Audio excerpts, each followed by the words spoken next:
स्वागत है आपका हमारी एक और नई कहानी में। आज की कहानी है अनमोल हंसी। शिवनारायण गांव का एक साधारण और परिश्रमी व्यक्ति था। वह गांव में पंडित के रूप में प्रतिष्ठित था और पूजा पाठ करवाकर अपना जीवन यापन करता था। लोगों का उससे गहरा जुड़ाव था और उसके पास अपने जीवन की छोटी छोटी जरूरतों के अलावा कोई बड़ी ख्वाहिश नहीं थी।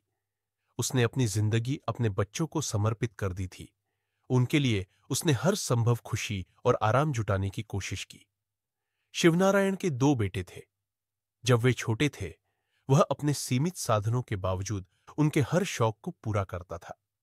उसने उनके लिए नई किताबें खरीदी, त्योहारों पर नए कपड़े दिलाए और उनकी पढ़ाई में कोई कमी नहीं होने दी। उसकी यही ख्वाहिश थी कि उसके बेटे बड़े होकर अपनी जिंदगी में कामयाब हो और उसका सहारा बने।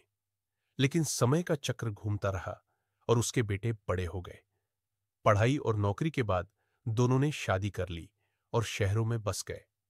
शिवनारायण की उम्मीद थी कि उसके बेटे कामयाबी हासिल करने के बाद उसे अपने पास बुला लेंगे।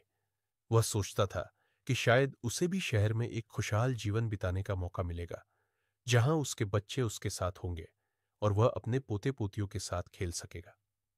वक्त बीता और बेटों के जीवन में व्यस्तता बढ़ती चली गई। धीरे धीरे उनके बीच की दूरियां बढ़ती गई। वे कभी कभी फोन पर बात कर लेते, लेकिन शिवनारायण को महसूस होता कि अब उनके पास समय नहीं है। गांव के लोग उससे पूछते, पंडित जी, आपके बेटे कभी आते नहीं हैं? आप इतने अकेले क्यों रहते हैं? शिवनारायण बस हल्की मुस्कान के साथ जवाब देता, बच्चे अपनी अपनी जिंदगी में खुश है, यही क्या कम है। अंदर से शिवनारायण के दिल में गहरी उदासी थी। वह अपने घर के आंगन में अकेले बैठकर अपने बच्चों की यादों में खोया रहता। जब भी किसी के बच्चों को देखता तो उसे अपने बच्चों की बातें याद आती, उनकी मासूमियत, उनके साथ बिताए हुए वो हंसी खुशी के पल। अकेलेपन में उसे अपनी उम्र का एहसास भी होने लगा था, पर वह मन को समझा लेता कि यह भी शायद जीवन का एक हिस्सा है। अचानक एक दिन गांव में मेला लगने की खबर आई। चारों ओर खुशी का माहौल था। इस खबर ने शिवनारायण की यादों को और ताजा कर दिया। उसे याद आया कि कैसे वह अपने बेटों को मेले में घुमाने ले जाया करता था, कैसे वे खिलखिलाकर हंसते थे, गुब्बारे और खिलौने खरीदने की जिद करते थे। उस समय उसकी जिंदगी की खुशियां बस उन बच्चों की मुस्कान में सिमटी हुई थीं। अब शिवनारायण ने सोचा कि शायद उसे अकेले ही मेला देखने जाना चाहिए। गांव में मेला लगने की खबर पूरे गांव में तेजी से फैल गई। बच्चे, बूढ़े और जवान सभी उत्साह से मेले की तैयारी करने लगे। गांव के लोग नाच गाने की तैयारी में जुट गए थे। दुकानदारों ने अपने अपने स्टॉल सजाना शुरू कर दिया और हर ओर रंग बिरंगी सजावट ने माहौल को और भी खास बना दिया। शिवनारायण जब बाहर निकला तो उसने चारों ओर लोगों के चेहरे पर खुशी देखी। एक समय था जब वह भी इस मेले में अपने बच्चों के साथ आया करता था और आज वह अकेलेपन के साथ उन यादों में खो गया। शिवनारायण के दिल में एक अधूरापन था, एक खालीपन जो मेले की भीड़ और शोर में भी उसे अकेला महसूस करा रहा था। उसने सोचा, कितना अच्छा होता अगर आज भी मेरे बच्चे मेरे साथ होते, जैसे पुराने दिनों में हम सब इस मेले में हंसी खुशी बिताया करते थे। अपने मन को थोड़ा बहलाने के लिए उसने तय किया कि वह अकेले ही मेला देखने जाएगा। जब वह मेले के पास पहुंचा तो चारों ओर बच्चों की हंसी और उनकी मस्ती देखकर उसकी उदासी थोड़ी कम हुई। मेला लोगों से भरा हुआ था। बच्चों के लिए झूले लगे हुए थे। खाने पीने की चीजों की दुकानों से खुशबू आ रही थी और हर तरफ रंग बिरंगी रौनक थी। शिवनारायण का दिल अंदर ही अंदर उस शोर को महसूस कर रहा था, लेकिन वह समझ नहीं पा रहा था कि इस भीड़ में उसकी जिंदगी में इतनी खामोशी क्यों है। अचानक उसे अपने पीछे से किसी की आवाज सुनाई दी, दादाजी। शिवनारायण ने मुड़कर देखा तो उसकी आंखों में खुशी की चमक आ गई। ये उसकी पोती परी और पोता आरव थे, जो हंसते खेलते उसके पास आए। बच्चों ने उसकी ओर दौड़ते हुए कहा, दादाजी, आपने हमें बुलाया क्यों नहीं? हम भी आपके साथ मेला देखने आएंगे। उनके मासूम चेहरे और चमकती हुई आंखें देखकर शिवनारायण के दिल को सुकून मिला। परी ने उसका हाथ पकड़ते हुए कहा, दादाजी, आपने तो हमें कभी मेला दिखाया ही नहीं। आज हम सब साथ में झूला झूलेंगे और खूब मस्ती करेंगे। शिवनारायण ने अपने पोते पोती की मासूमियत और खुशियों में खुद को खो दिया। वह अपनी सारी उदासी भूल गया और हंसते हुए उनके साथ मेले में चल पड़ा। बच्चों का उत्साह और मासूमियत देखकर शिवनारायण को फिर से अपनी पुरानी यादें ताजा हो गई। उसने सोचा, शायद मेरे बच्चों ने मुझे भुला दिया हो, पर इन बच्चों के साथ मैं फिर से जी सकता हूं। इनकी मासूमियत और हंसी ही मेरी जिंदगी की सबसे बड़ी दौलत है। मेले की भीड़ के बीच शिवनारायण अब अपने पोते पोती के साथ घूम रहा था। बच्चों का हाथ पकड़े उसने मेले के हर कोने की ओर देखा। आरव और परी की खुशियों में वह खुद को भूल गया था। हर एक चीज को देखकर दोनों बच्चे उसके साथ अपनी खुशी बांट रहे थे। वह हर झूले पर उन्हें बिठाता, हर दुकान पर उन्हें कुछ न कुछ खरीद कर देता और उनके चेहरे की मुस्कान देखकर उसका दिल भर आता। बच्चे हर नई चीज के लिए जिद कर रहे थे। परी ने गुब्बारे खरीदने की जिद की तो आरव को चाट खाने का मन हुआ। शिवनारायण दोनों की हर इच्छा पूरी कर रहा था, क्योंकि इन मासूम बच्चों की छोटी छोटी खुशियों में उसे अपनी जिंदगी का असली मतलब मिल रहा था। थोड़ी देर बाद बच्चों ने एक बड़ा झूला देखा और जोर से चिल्लाए, दादाजी, हमें इस पर झूलना है। शिवनारायण उन्हें लेकर झूले के पास गया और उन्हें झूला झुलाया। बच्चों की खिलखिलाहट और उनकी मस्ती देखकर उसकी आंखों में आंसू आ गए, लेकिन वह तुरंत उन्हें पोंछकर मुस्कुराने लगा।